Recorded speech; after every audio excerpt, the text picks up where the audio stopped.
Shalom Bapak, Ibu, dan teman-teman terkasih. Apa kabar?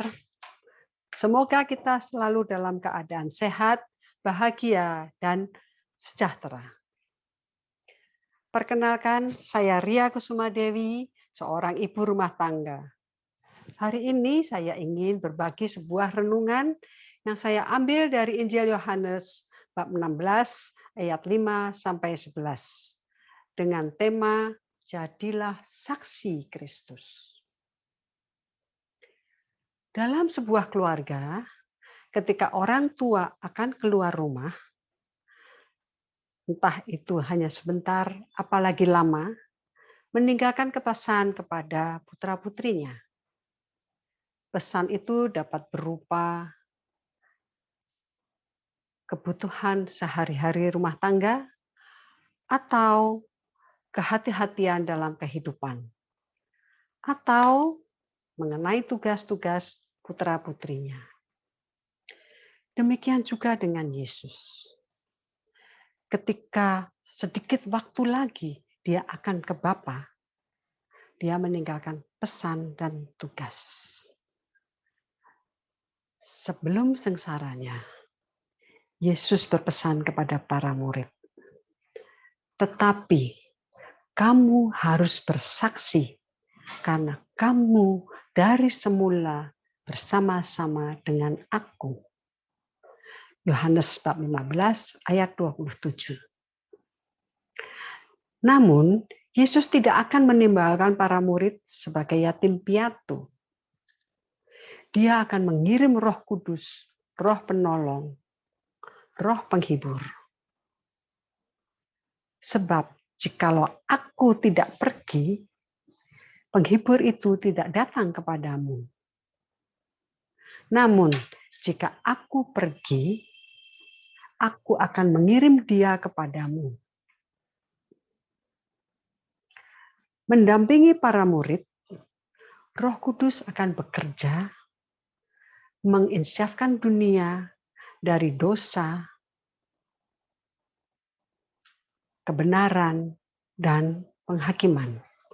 Yohanes bab 16 ayat 8. Sesudah para murid menerima Roh Kudus pada hari raya Pentakosta, mereka berani bersaksi bahwa Yesus sudah wafat di kayu salib, Yesus sudah bangkit dari mati, Yesus adalah Mesias, Yesus adalah penyelamat dunia, penyelamat kita semua. Para murid dapat berkata-kata dalam berbagai-bagai macam bahasa kepada berbagai bangsa, sehingga para pendengarnya sangat terheran-heran. Seperti tertulis dalam kitab Kisah Para Rasul, bab 2 ayat 1 sampai 13. Seperti para murid, kita harus bersaksi juga bahwa Tuhan selalu mengasihi kita dan Tuhan sudah menyelamatkan hidup kita. Suatu siang, saya melihat seorang bapak masuk ke warung nasi. Dan ketika dia keluar, dia membawa 2 bungkus nasi. Lalu dia menghampiri seorang pemulung yang sedang berteduh di bawah pohon di dekat warung itu. Lalu bapak itu memberikan sebungkus nasi kepada pemulung itu. Bapak itu bersaksi dengan berbagi miliknya. Dengan bertutur kata, kita juga bisa bersaksi.